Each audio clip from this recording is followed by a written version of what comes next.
How's it going, everybody? Welcome in to another episode of the Mavs Step Back Podcast. I'm your host, Dalton Trigg. I'm joined, as always, by my co-host, Drew Johnson.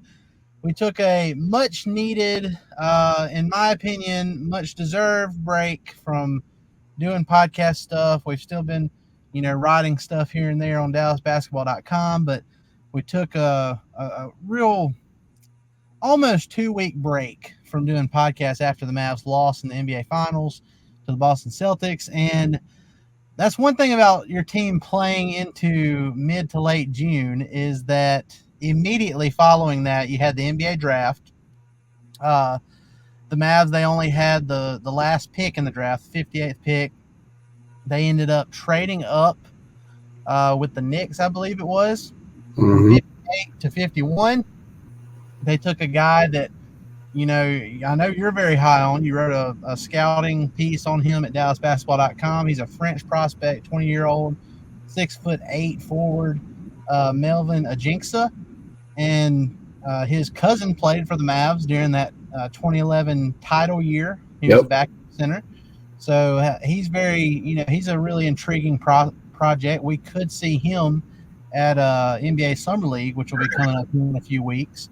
So that happened. It wasn't a busy draft night for the Mavs, but then the following day after that, the Mavs finally traded Tim Hardaway Jr.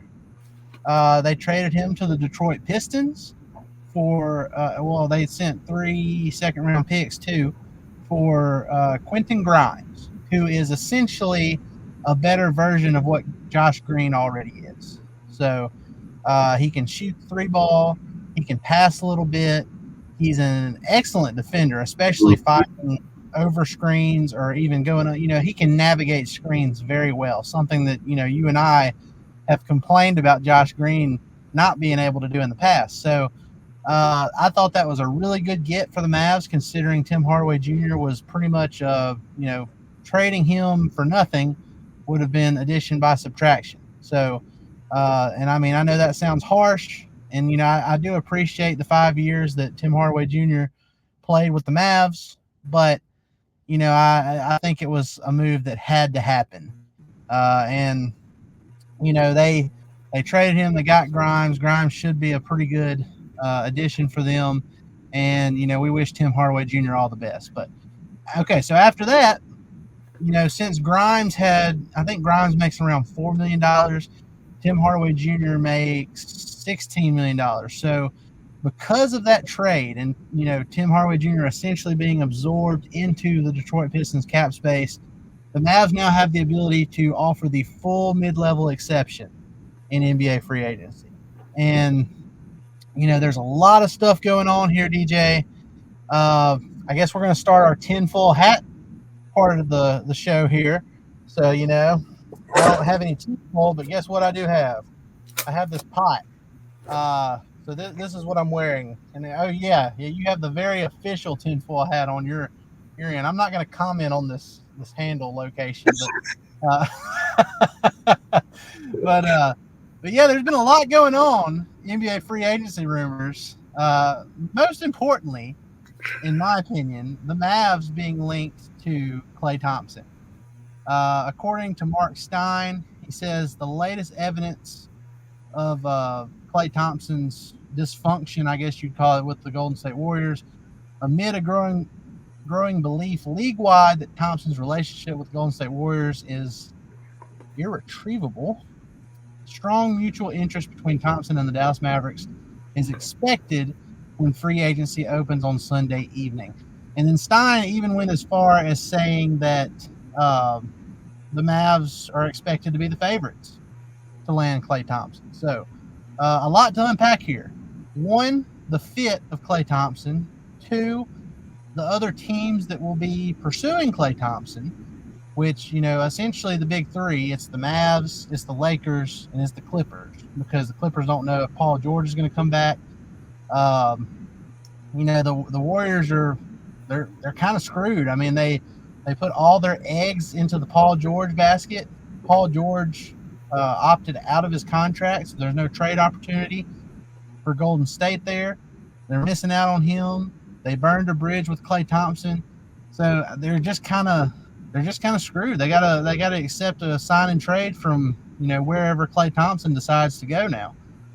So I guess my first question for you, DJ, is one, how's that tinfoil hat feeling, and two, what do you think about Klay Thompson potentially being a Dallas Maverick? Well, I'll tell you this: these edges right here are like razor sharp, and they're kind of digging into the side of my ears. And I don't know that I like it very much. I'll tell you this: my wife also freaking hates it, and as a result, I may not have another child. So Zoe may be an only child. Oh, that's great. Anyway, so serious business. Klay Thompson fits into us. I mean, really the way that most of the people that we've been targeting fit. He's a set shooter, really good off the catch, really good as far as movement without the ball is concerned. He understands spacing. He understands sliding into vision. He is really good at playing off the catch, really good at playing off triple threat. I think that, he will mesh extremely well, maybe better than he did in Golden State with the playmaking of our guards, specifically Luka and Kyrie. I think he's going to feast on open opportunities. And I think he's just a straight up, I hate to say it, I think he's an upgrade from Derrick Jones Jr. in terms of the quality of player he is right now. I mean, I love Derrick Jones Jr. Oh, offensively, there's no question whatsoever. Yeah. Now, Derrick might have him in the defensive area, but that's not saying that Klay isn't a good defender in his own right. I think that his combination of length, I mean, he's got like a 6'9", 6'10" wingspan, standing at about 6'7". He moves pretty well still. There's some concerns over his durability, and rightfully so. But I think that he meshes extremely well with us, and I think that if he comes to Dallas, it could be a bit of a renaissance for him. I think it could kind of be the second chapter in his career, and I think that he could put us over the hump as far as winning a title is concerned. Absolutely. The experience was something that really hampered the Mavs against the Celtics. They had a great run to the finals, but then when they got to the finals, it was just like, oh, okay, the moment's a little too big for a lot of these guys because they had never been there before. Klay has been there many times, and he lives there. I mean, he's had some massive games in the NBA Finals. So that helps. If the Mavs had Klay Thompson, that was one of the things. That was one of the big stats that was so disappointing from the finals is Mavs starters shot 17% on wide open shots. And look, I know Klay didn't have a great, ending to his career in Golden State. Everybody wants to bring up the elimination game that they played in the play-in where he went 0 of 10 in that game. Everybody wants to point that out, but I mean, the guy is still a 40% three-point shooter. I mean, if you got Luka and Kyrie around you, maybe it's not that bad in an elimination game. But Klay, if he chooses Dallas, his job is going to be very simple. It's going to be get open, which won't be hard. It will not be hard at all for him to get open in Dallas. Catch the ball and shoot the ball. That's going to be his job. And then he's not terrible off ball either. He can cut. He can do, the backdoor cuts, getting to the rim, stuff like that. But mainly it's going to be shooting threes. And there will be plenty of open threes to go around. And that's the main reason the Mavs are interested in Klay Thompson. And then back to your point about Derrick Jones Jr., there's no doubt that Derrick Jones Jr. is a better defender than Klay at this point in their careers. Derrick Jones Jr. is 27 years old. He's in the prime of his career. He was he led the league in possessions played against other teams' best players this past season. So, it was huge responsibility. He was great. Klay, he's had some unfortunate injuries in the past. One funny stat that I saw my guy Kirk Henderson bring up, Mavs Moneyball, the other day on Twitter. there's been fans complaining like, oh, if it's a sign and trade, I don't want to send Maxi Kleber and Josh Green to the Golden State Warriors. Why? Here's the thing. Maxi Kleber is cooked. I mean, Maxi Kleber is cooked in the pot. He's boiling over. He's cooked. Popping like popcorn. I love the guy.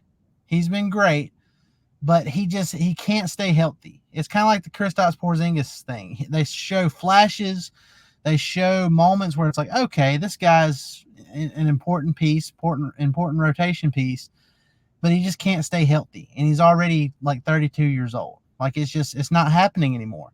And when he went out in the first round against the Clippers, the Mavs showed in that second round and most of the Western Conference Finals, so against the OKC Thunder and the Minnesota Timberwolves, that they didn't need him.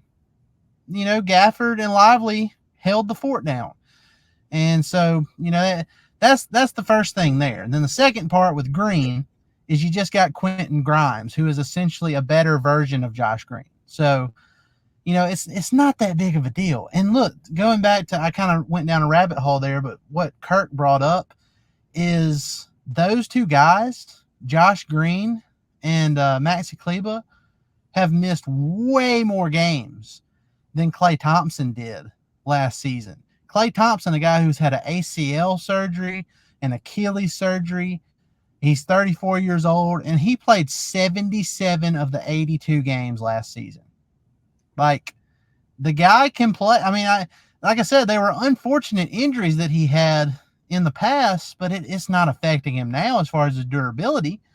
At least last season it didn't. So I don't know. I mean, I think this is a situation where the Mavs are able to take a chance on a guy like this who could very obviously use a change of scenery. We talked about this a little bit before we jumped on the pod. I'm going to take this off because it's kind of hurting my head now. But yes, y'all got y'all got the point. But we talked about this before we got on the pod. If Klay Thompson chooses to go to the Lakers, because that's the three teams he's going to be talking to, is Mavs, Clippers, Lakers. If he chooses to go to the Lakers, he is going to the Lakers just because it's on the West Coast and he doesn't want to leave California. That is literally the only reason that he would choose the Lakers over the Mavs, because all basketball reasons point to Dallas being the best option for him. He's a catch and shoot player. He will have the most catch and shoot opportunities playing with the Mavs and how Luka and Kyrie play. Luka is 25 years old, just took his team to the NBA Finals. The Lakers are playing for the play-in every year, and at best, they might could get to the 6th seed in the West. That's kind of their ceiling. LeBron's 40 years old, so even Kyrie, he's the older vet on the Mavs, and he's only 32. Yep. So all those reasons. His relationship with Nico Harrison, Jason Kidd coaching the team, who's known as being a player's coach. There's so many reasons, and that's another thing with the Lakers. They have a first-year head coach with JJ Redick. You don't know how any of that's going to go. So, I don't know. Maybe it's just the homer side of me coming out, but I just feel like if there was ever a time the Mavs are going to beat out the Lakers for a marquee free agent, it's going to be this year because of the situations being so drastically different. And if it doesn't happen, like I said, it's not for basketball reasons. He's just wanting to stay on the West Coast so he can take his boat out in the ocean every day after practice or something. But here's another thing we're going to jump into, because we've talked about Derrick Jones Jr. and Klay. It could be both. I mean, the Mavs it doesn't have to be one or the other. There is a way. I know. Here we go again. There is a way that the Mavs can keep Derrick Jones Jr. and sign Klay Thompson. There's a way it can It can happen, guys. It can happen, and we're not just saying this. We're not conspiracy theorists. This is what's really happening here. Look, my guy Yoshi Goslin. I don't know if I don't know if I said that That's how you right. say his name, Yoshi? Yoshi. Yoshi. Yoshi. Yoshi. All right. Well, anyway, that's a lot of words there. I might just let y'all read it. No, but anyway, he says the Mavs could sign Klay Thompson and re-sign Derrick Jones Jr. with a $12.9 million mid-level exception while fielding a roster below the first apron. So, to do that, and he listed all out there, a sign and trade for Thompson could work pretty easily by trading Maxi Kleber or Josh Green, or both if Klay wants more money. It can be done. The latter of which became more expendable with the arrival of Quentin Grimes. The big variable is where Thompson's salary starts. If it gets into the high teens, they might need to move both players to make everything fit under the first apron.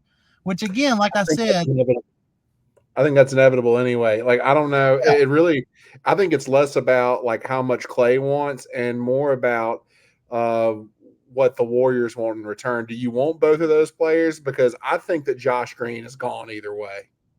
I think that as soon as we signed Quentin Grimes, that Josh Green was essentially no longer a Maverick. I mean, hell, I don't know how legitimate this is, but I saw a Melvin Ajinca like welcome to Dallas graphic with the number 8 jersey on. So I think I doubt I the don't know. authenticity of this, but Yeah, everyone knows it's coming. I mean, Josh Green even has to know it's coming. yeah. Well, and again, I look at the Lakers roster, and I'm like, who on the Lakers roster would the Warriors want? Other than what the Mavs have to offer. I mean, I don't know, because Josh Green is only 23 years old, still has some potential. He's a good 3-point shooter. He's a good defender, even though, like I said, he has trouble navigating screens at times, and it's very frustrating. Fouls a little more than you'd want him to. But he's a good passer. I mean, again, he's pretty much what Quentin Grimes is. He's just not quite as refined, I guess, is what you'd say. He didn't shoot it as well. I don't think. I mean, I know that he had a pretty good run, particularly in the NBA Finals. He shot the ball well towards the end of it. But, I mean, as far as your overall sample size is concerned, I think Quentin Grimes is probably the better shooter. And I know that he didn't shoot the ball just incredibly well this year, but you got to look at where he is shooting from, the type of shots he's taking, and the type of shots he's going to be getting with the Dallas Mavericks. For instance, the guy specializes in corner threes. Whenever Luka or Kyrie penetrates from one of the slots, where is the first look almost all the time if the defense collapses? It's the corner three, right? That is where we have killed teams over and over and over again, is with the corner three. In fact, the corner three is so threatening that the Celtics had to double stack down there just to take it away. Yep. That's the kind of shots he's going to be getting, and that's the kind of shots that we really specialize in creating. So I think that you're going to see a resurgence in Quentin Grimes whenever he shows up. I really do. I'm so excited about that. And that's why it would be so nice for the Mavs to get Klay Thompson too, because then if you go 5 out, like say if you play small ball and you have PJ Washington as your 5, and you run 5 out offense, and you have PJ and Quentin Grimes in the corners, and you have Luka and Kyrie, as the threats at the top, and they can drive and kick or whatever. Well, then you have Klay Thompson. You're not going to be able to guard everybody at the same time. I mean, it's like a better version of what Boston was doing. It's a better offensive version of what Boston was doing, in my opinion. PJ's offense kind of comes and goes, and he's only 25 years old. He's going to get better. Yeah, I think we're going to see a tremendous jump for PJ Washington, honestly. Yeah. I mean, defensively, it's mostly about, attention to detail and having a high effort level. Offensively, it's hard to get traded mid-season and jump into a completely new system and new teammates and, We saw it in the at the end of the regular season. From the trade deadline to the end of the regular season, he didn't shoot the ball well at all. And then once you got into the playoffs, you started to see some regression to the mean. He was hitting more shots, especially in the OK. He was lights out against OKC. And I think having that continuity and having a full summer with the Mavs coaching staff and continuing to work on that shot, especially the corner threes. I mean, I'm with you. I think he has a chance to emerge and be the Mavs' third leading scorer next year, even if the Mavs get Klay Thompson. I think he has the potential to do that. But again, I mean, it doesn't have to be an either or thing. The Mavs could have Klay Thompson and Derrick Jones Jr., And I think it's a necessity. I think that we need to do that. If we can, we need to do that, because what is the one thing that Boston had that nobody else had? Tremendous depth, specifically on the perimeter. That is how we're going to win an NBA championship, is by having depth on the perimeter, serviceable depth. And not just offensively, but defense. That was the thing about Tim Hardaway Jr. You couldn't throw him in there, and Jason Kidd tried it in a couple of games, and it was awful, except for that one fourth quarter that didn't matter in Game 4 when the game was already out of reach, and Tim Hardaway Jr. joined Steph and Ray Allen as the only players in NBA Finals history, to hit 5 threes in one quarter. But it was so lame. Let's be honest. It was. So that's the biggest asterisk stat of all time. Like, anyway, are we really doing this right now? We're going to light up the world whenever we're up 30? Come on, guy. But anyway, that was one of the downside. When the Mavs were just stuck in the mud on offense, and Jason Kidd was like, man, I got to try something. I got to try and have a spark offensively. He threw Tim Hardaway Jr. in there a few times to get a spark. But the problem is, he's such a liability on defense that it just didn't matter. Like, even if he had hit a couple threes, it wasn't going to matter. The Celtics are still going to get those points back on the other end. And now you see what the Mavs are trying to do. They don't want any weak links from top to bottom on the roster defensively. And, I'm going to take this off again because it hurt my head some. But, even Kyrie Irving, like his size is a liability, but he tries. He tries really hard, and he played really, really good defense in that playoff run, especially in the OKC series. He was a menace against OKC and Jalen Williams. That was really impressive to watch. But yeah, top to bottom, that's the formula, because that's what Boston did. Even when they had, almost a full bench lineup in there, nobody was letting up. And, that's what the Mavs are striving for now. And, they already had a really good defensive team, but now they're trying to just fill in the gaps. And then if you add Klay to the mix, he's not a swinging door on defense. I know he's not what he used to be. He's not a great defender, but he can still give you 20 to 25 good minutes per game. I think he's a serviceable defender. I think he's better than what a lot of people, portray him as. I think so too. Before the injuries, the guy, he was the guy defensively for the Warriors. He would often pick up, the other team's most threatening offensive player on the perimeter. And that wasn't by any, mistake of Kerr. The guy was really about it back then. And while physically he may be giving something up now because of the injuries, I still think he has the defensive understanding and the defensive IQ to really make an impact. And he'll definitely make a better defensive impact than Tim Hardaway Jr., who I thought was a liability on both ends of the floor. In fact, my biggest pet peeve with Hardaway is that he would force things offensively. He would just jack shots out of nowhere, out of rhythm of the offense, with no regard for what was going on offensively. There was no build up to anything. He was just shooting. And oftentimes they were just bad shots. Some of our people have called him a shot chucker, and I think that's a pretty good archetype for him. Yeah. So not only do we get better with what we added by getting rid of Tim Hardaway Jr., we get better by subtraction. And I hate to be that harsh, but this is the NBA and it's basketball and it's all business. But sorry, I went down a little bit of a rabbit hole. I think No, it's because of this that's thing. what we're here for.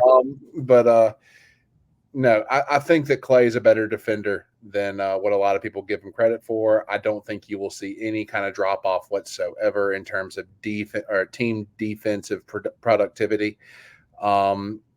And I think that he potentially brings so much to the offensive side of the ball that we need him. And really, we need both of them. We need both him and Derrick Jones Jr. Because, again, you have one of the best. I mean, Derrick Jones Jr. isn't just any defender. He's one of the best defenders in the league. So we need as much depth as we can possibly get. Well, look, I think that's definitely the plan. You know, I think Derrick Jones Jr. is very important. I have no issues giving him the full MLE. You know, some people are like, I don't know if I want to give him. I'm fine with that. The guy's earned it. I mean, he's gonna get his payday no matter what.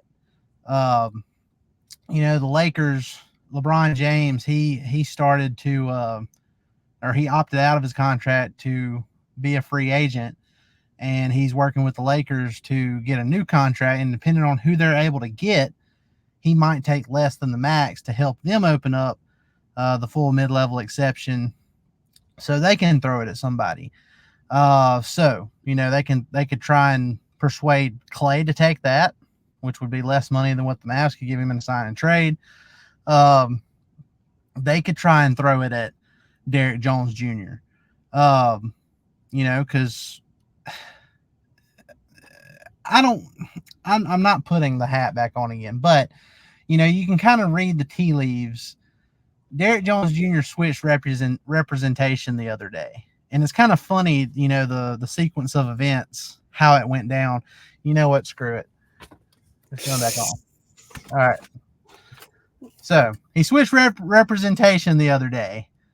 He signed with Clutch Sports. Well, guess who Clutch Sports Rich Paul's biggest client is? It's LeBron James. We all know.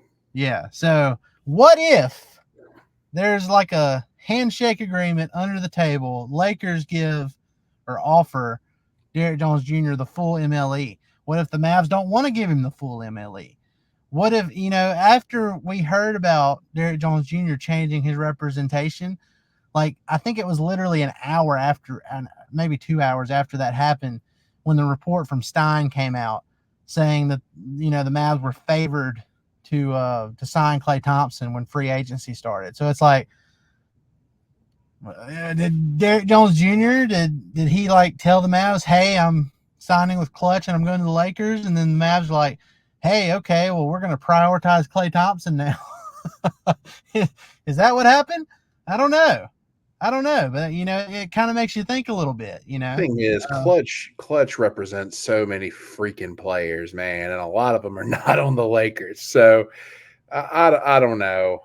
I mean, I get if it happens, if he does go to the Lakers, then this conspiracy was absolutely right, and we need to still be wearing these. But I don't know. I think that Jones, I don't want to say that he would be foolish, but I think it would be in his best interest for his, I guess you could say, legacy, for him to return to Dallas and to finish the job that they left unfinished with reinforcements, with a newly juiced lineup. And the reality is he may not start. He may start. I don't know. That's up to Jason Kidd, but he has a much better chance of winning an NBA championship in Dallas than he does with Los Angeles. And that is a fact. Yeah. Well, and I mean, look, this is nothing against Derrick Jones Jr. Great player, high motor. He's a guy that everybody should want on their team as a high-end role player. But the fact of the matter is he didn't show up in the finals. Yep. He only averaged 6 points a game. He shot 25% from three, I believe. It just wasn't there, and the Mavs need more. and they could use him. It would be great if they can retain him. That's personally what I'm hoping happens.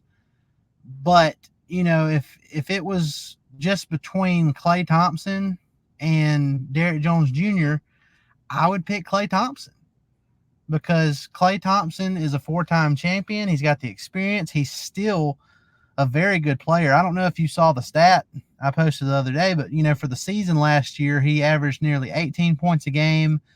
I think he shot like 38% from three for the season. Well, guess what? When he had a lesser role, when the Warriors sent him to the bench, he played 14 games coming off the bench. He scored 20 points a game coming off the bench and shot 43% from three in a lesser role. You have to wonder, though, in these discussions, is his role being discussed? Like, are they guaranteeing him a said role? And I hope that's not the case. I hope that Kidd makes everyone earn their role like he's supposed to. But these things are discussed. Well, even if he starts, I mean, I'm fine with that. I mean, look, Daniel Gafford has been starting at center, and we all know who the Mavs' best center is. Yeah, it's Derek Lively. I mean, he's and Lively still gets his minutes. So I mean, I'm not worried about that. If Klay wants to start, so be it. Yeah, have him start. Yeah, no, I know, but that stat that you brought up, I mean, it's not just completely glaring, but I would like to have a 20-point per game score coming off the bench, and you're able to keep Derrick Jones happy by continuing to start him. So I don't know. I'm just thinking about it from that perspective. Now, if everyone buys into what they're supposed to be doing, then it doesn't really matter. And it's easier to get people to buy into a championship culture, especially one that just went to the finals. So it's obvious what we're all playing for here. I hope that egos for most people will be put aside. But we're also dealing with some of the best athletes in the world. And the best athletes in the world are going to have some of the biggest egos in the world. And, Klay doesn't really strike me as being overly egotistical, and neither does Derrick Jones Jr., but I don't know him personally. I couldn't tell you that for sure. I just read that through watching them for years and years. So, well, and look, I talked to a Warriors guy that, I won't say who it is just to keep it anonymous, but, I talk to people, if stuff like this comes up, I want to get, perspective from the other side, just so I know I'm not being, a homer about everything. And so I asked this guy, I was like, look, what do you think about, Klay potentially come to the Mavs, because obviously he's 34 years old and, the Warriors don't really seem too keen on giving him a new contract and all that stuff. And he said he can definitely still shoot and he definitely cares. So that's the biggest thing. He did say that he no longer has the legs to defend for 30 minutes per game. He won't be playing that much. Which is what I was saying, keep his minutes down around that 20 to 25 minutes a game is fine for Klay. Yeah. And then he said, I actually think he might be better next year outside of the Warriors because there's probably going to be more acceptance to the fact that he's at a different phase in his career. So that's the thing. Ego is one thing, but I kind of agree with that take because you're in Golden State, the place you won 4 titles in 8 years. That's a place where you've started most of that time. You've been a folk hero pretty much. And then it's a tough pill to swallow to take that lesser role in that setting. It's kind of human nature. I get that. So a change of scenery, playing on a much younger team like the Mavs, and knowing like, hey, this team got to the NBA Finals without you. Now you need to come in and play your role to the best of your ability, and you could potentially, elevate this team and get them over the hump because they've already been there without you. Maybe you can be the piece that takes them over the top. And that's the thing with Klay Thompson that, at first I was, the age thing, it kind of worried me a little bit, but I don't think his game is gonna. I think his game is gonna age well. I Mhm. think his game is gonna age like Ray Allen's game did because neither player had to have the ball much. I mean, he just has to get open. He just has to get open and hit open shots. That's all he has to do in Dallas. So And he's never going to be more open than he would be in Dallas, honestly. Whenever you play with Luka and Kyrie, two guys that excel at penetration, that excel at getting to the rim, and really excel at kickouts, specifically Luka. Luka is probably the best I've ever seen at being able to spray the ball. Um, you're going to get he's going to get better looks in Dallas, I think, than he ever got at Golden State, just because of play style alone. I'm not saying, that, Luke is better than Prime Curry or whatever, but he is. But anyway, it's based off of play style alone. I think that he will really flourish. And honestly, his numbers in Dallas could be tremendous. I yeah, think you'd see him averaging around 22, 23 a game potentially if he stays healthy and if everything goes to plan, because he's definitely going to get the opportunities to do so. yeah, I No agree. doubt about that. And the thing is, he's not only are you going to be able to get opportunities off a drive and kick, you're going to have people so focused on other shooters that we're going to have, because so penetration is going to be maximized. And if they collapse down, that's your open man. And I really think that Klay is going to be able to feast off of those opportunities. Yeah. Well, look, so let's say worst case scenario here, and I'm look. There's so many Mavs fans, like on Mavs Twitter, that have like PTSD from the previous 10 plus years of how free agency has gone for Dallas. And look, it may not work out for him. Maybe Klay ends up deciding to go to the Lakers. Maybe Klay goes to the Clippers. I don't know what's going to happen, but I think Nico Harrison and his staff have earned the right to be trusted for a little bit. They have done so well up to this point. And yeah, there's been some hiccups along the way. The Christian Wood acquisition was not good. Signing JaVale McGee was not good. Oof. The Grant Williams thing wasn't a good signing.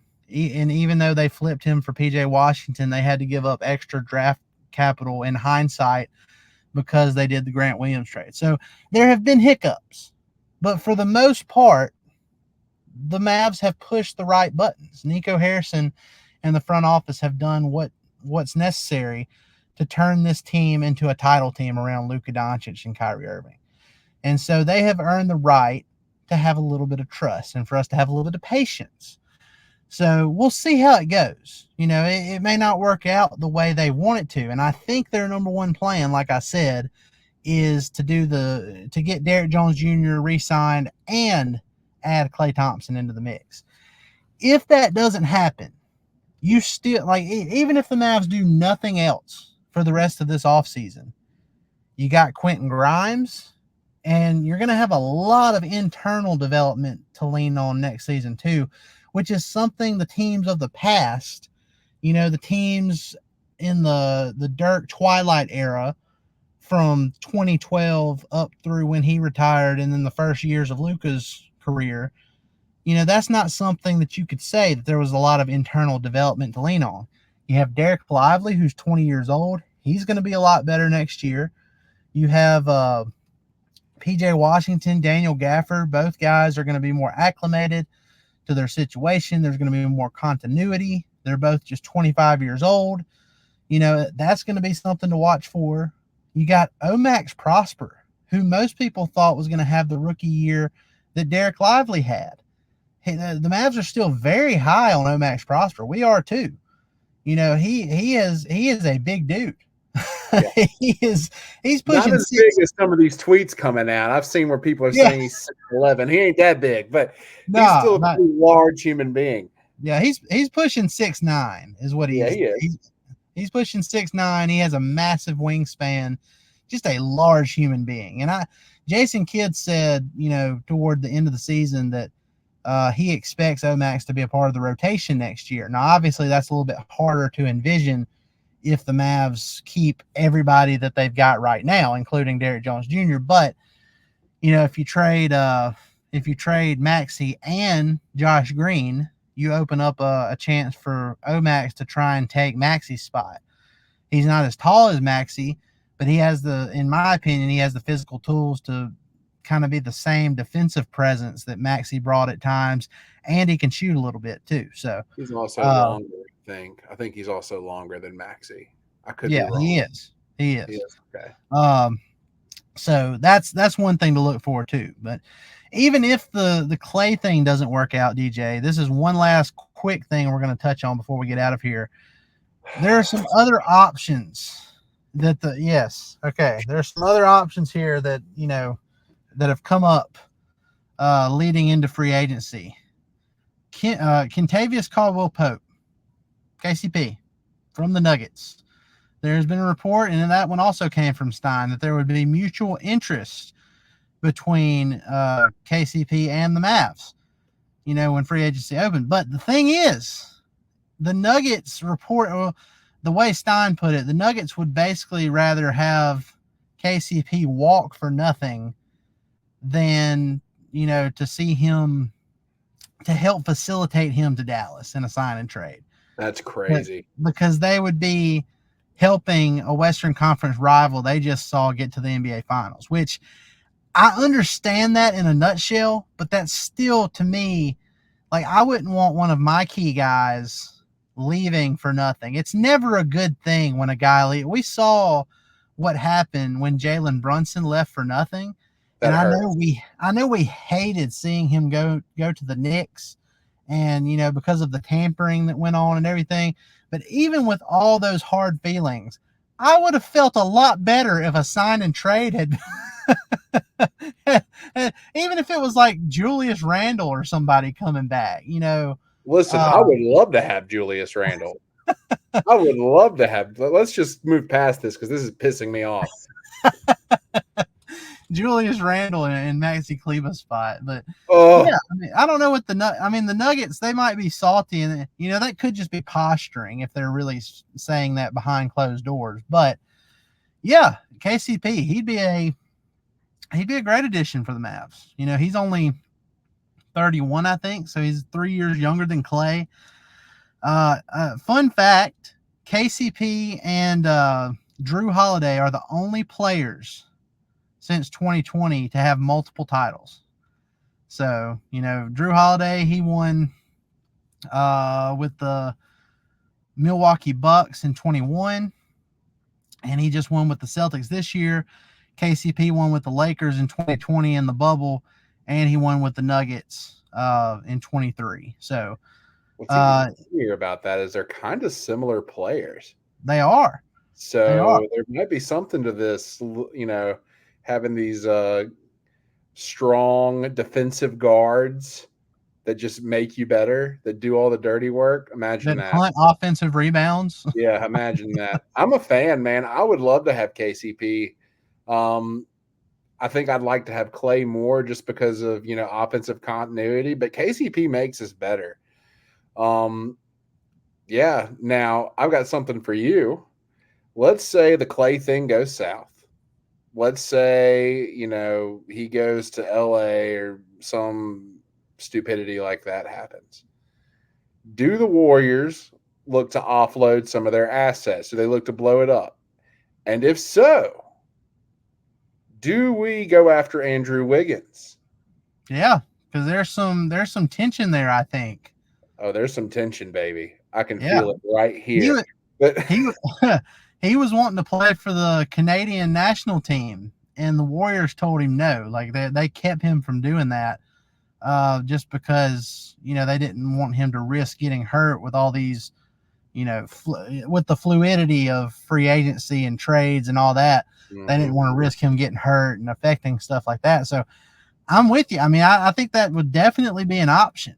Now, the thing is, because of his salary, the Mavs would probably still have to send out that Maxey plus Josh Green package for Andrew Wiggins, which, in my opinion, you have more of a risk with that one than you do with Klay Thompson, just because of how inconsistent Wiggins has been on the offensive end of the floor That's since true. that 2022 title. Now, if a change of scenery does him some good and he gets back to what we saw in 2022, then you really have something, because Andrew Wiggins was a massive piece to that title team 2 years ago for the Warriors. So, if the Mavs can get that, then they'd really have something. He'd be a massive addition to a team that needed an extra, big wing that's capable of hitting threes and playing defense at a high level. So I'm not against the Andrew Wiggins thing. I think he could be a positive addition. I'm just saying I think it's a little bit more of a risk with him than it is with Klay Thompson, even though Klay Thompson is like 4 or 5 years older than Andrew Wiggins.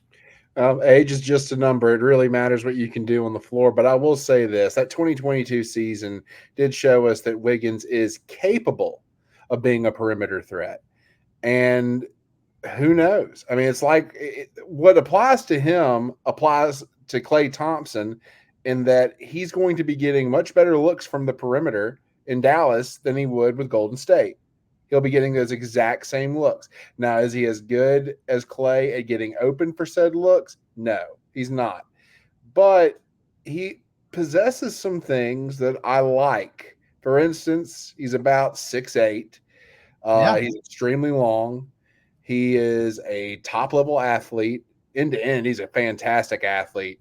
If you thought that Derrick Jones Jr. was fun on lobs, wait for Andrew Wiggins. Andrew Wiggins will be fantastic for lobs just because he's bigger and longer. Defensively speaking, I think that he would be excellent for us on defense. Make no mistake, I think that Klay is the dream scenario. I think he's the preferred scenario. And I think I'd rather have KCP after that. But if none of this works out, I would not mind at all going after Andrew Wiggins. Well, and look, in the same boat as Andrew Wiggins, you look at a situation like Bruce Brown with the Toronto Raptors. That would be another situation that I think, he was a big piece of the Nuggets championship last year in 2023. He signed the big deal. It was a 1+1 deal with the Pacers for around $46 million, I think.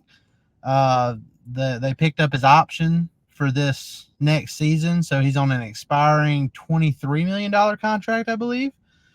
So, that's another situation. Obviously, the Raptors aren't going anywhere anytime soon. And, that's another team. If the Mavs, if they're plan A, if they're plan B, plan C, whatever, if it doesn't come to fruition, then maybe you give the Toronto Raptors a call and see if you add Bruce Brown, who brings some of the same things to the table that KCP does, but he's not as refined offensively, and he's a little bit smaller. He's got good length, but I think he's like 6'4".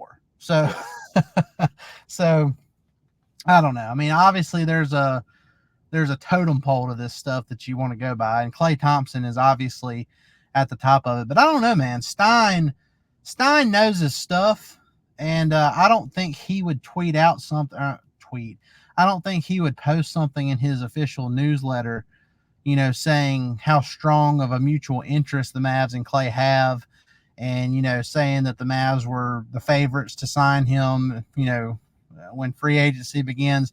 To me, it sounded like one of those things where it's like the Mavs and Klay Thompson already have an agreement in place, but they can't actually say it because of tampering rules. So I feel like this might be one of those things where it's like free agency starts at 5 p.m. Central Time on Sunday, and then it's like by 5:15, you have a report that, the Mavs talked with Klay Thompson, and look at there, they came to an agreement. So 5:05, we're in. 5:05. That was quick, man. Quick phone call. So I feel like that's what's going to end up happening. I might be wrong. Maybe the charm of 40-year-old LeBron and Rob Pelinka, running things over there. The Lakers, they're not what they used to be. I get it. I get the draw of the West Coast and, I guess the aura of LeBron and what he is, but the Lakers aren't what they used to be. So, I mean, like I said, unless Klay just wants to stay on the West Coast, or unless Klay just wants to play for the team that his dad played for back in the day, just to say he did it, that's the only reasons I can see him going to the Lakers. Now, if he wants to win another championship, like if he wants to try and win a fifth championship and kind of rub it in his old teammates' faces that he got a fifth championship before they did, he needs to go to Dallas. The Mavs, I mean, to be completely honest with everybody, the Mavs are going to be fine whether Klay Thompson signs with them or not. They're going to find a way to, have their depth, and they're going to be fine. It might not be as what's the word? The firepower on offense might not be as high as what it would be with Klay, but they're going to find a way to be good, and they're going to have the internal development. They're going to, look at other potential trade or sign and trade routes to go after this. So they're going to be fine either way. But I think Klay could benefit greatly from joining Dallas. And I think the Mavs see that too, because, obviously they wouldn't be pursuing him the way they are if they didn't think that. And it's funny, DJ, because I tweeted out in early March. I said, okay, so hear me out. The Mavs need to try to, get Klay Thompson to take over Tim Hardaway Jr.'s role. And that seems to be what's happening. So we'll see if maybe I willed something into existence. Put this back on. I think you're like able to read the future or something. Yeah. I had some guy, one of my friends, Mavs friends, sent me a message on Twitter that saw that tweet from early March and sent it to me and said that I was the second most psychic hick he knows. And I was thinking, who's the first? Yeah. Who's the first? This guy next to me? I don't know. Only whenever it comes to the NBA draft. I just know the NBA draft. I don't know what it is. Yeah. You wrote a very extensive scouting piece on Melvin Ajinca more than a week before the draft happened. And I'm going to be honest with you. I read that piece and it was great. Like I learned something. But I was also reading it and I was like, who the hell is this? I've never heard this guy in my life. And then sure enough, whenever I was looking through draft boards, the first one I went to was NBADraft.net, just because it's the one that I'm religious about. NBADraft.net. I've been looking at NBADraft.net since I was in high school, probably junior high, honestly. Whenever I got access to a computer.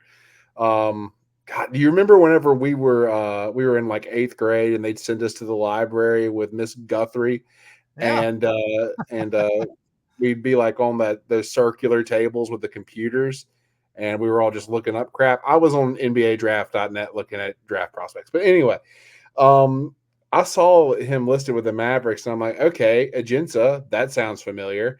And then I really started digging into this guy, and apparently he was one of the top performers, if not the top performer, for that French U19 team. And he was getting some first-round consideration, and the only reason that he missed that his draft stock plummeted is because he missed the Nike Hoop Summit because of injury. And, I'm not going to sit here and tell you that the guy's a perfect player by any means, but I think he will fit in very well here, and I think that people will be shocked at how much clock he gets early on.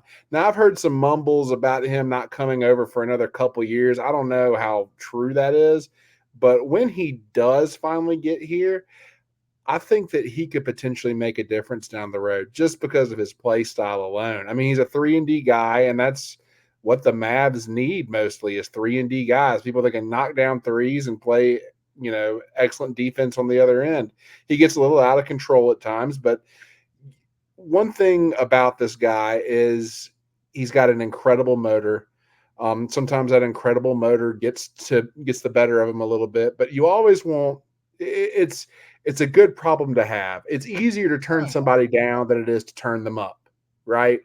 If I had to compare, you're going to laugh at me. Concern with Andrew Wiggins, right? Well, you're going to laugh at me. One of my comparisons for him, just in terms of play style alone, just based off of his motor and the energy he brings and the aggression, is Jaden Hardy. He's like a 6'7", 6'8" Jaden Hardy, in my opinion. Yeah. All the way down to the left hand. I'm pretty sure he's left-handed too. So yeah, with better defense. And look, Draft Express, they pegged him as a potential first-round pick in, I think it was April, when they tweeted that out, and they mentioned what you did about him, standing out in that French U19 deal that he was in. So, I'm sure Nico Harrison said it too. Like he said he was pleasantly surprised to see that he was still available when the 50s came around in the draft, and they said, well, shoot, we're gonna just go ahead and trade up and get him then. And they traded the he might be the steal of the draft. Like, I don't want to, just absolutely put too many expectations on him. And I know that, second round picks, specifically late second round picks, don't usually pan out, but he's got the intangibles, man. And he's got a history of production at an elite level. He played in a tougher pro league this year than any of his French counterparts, specifically the number 1 and number 2 picks. I really think that there's reason to be excited about him, and I really think that he has some upside to him. I don't think he's going to be a superstar, but I think he'll be able to help us, if not immediately, then down the road. Yeah, and cost-controlled, good role players. That's what you got to have in this league, top to bottom on your roster, to compete for a title. We saw it with the Celtics, top to bottom. Everybody's sound defensively. Everybody can hit a three. Everybody's playing at a high level.